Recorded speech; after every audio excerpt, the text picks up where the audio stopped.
mga taong puro yabang lang. Feeling sikat, feeling mayaman, pero puro hangin lang pala.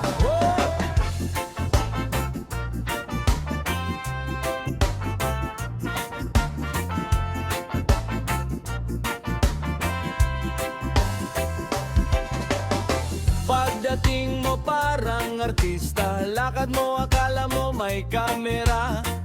Puro selfie, puro forma, pero pamasahe mo hinihiram pa. Post ng post sa mamahaling kape, kaibigan mo naman ang nagbayad eh. Sabi mo branded lahat ng gamit, pero utang pala kahit damit. Hinay-hinay lang sa pagyayabang, baka bukas wala ka nang malapitan. Mas okay pa ang simpleng tao, tahimik pero totoo. Kasi mahangin ka Masyado, parang lobong malapit sumabog. puro kapakitang Tao, pero wala naman laman ang utak mo. Mahangin ka masyado, akala mo sikat na sikat ka, pero kapag walang nakatingin, tahimik ang parang radyo.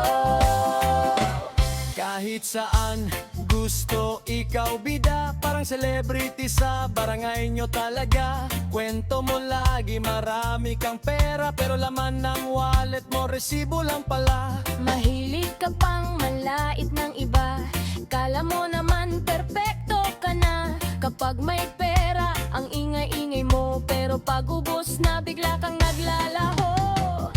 Hindi na susuka sa yabang ang astig, mas mahalaga pa rin ang bait at paggalang, dahil ang totoong may dating. Hindi kailangan magpasikat palagi.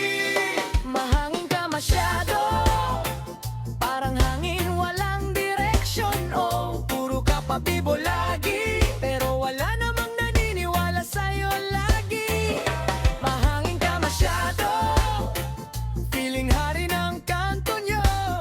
Mas okay pa ang taong simple, na totoo at may respeto.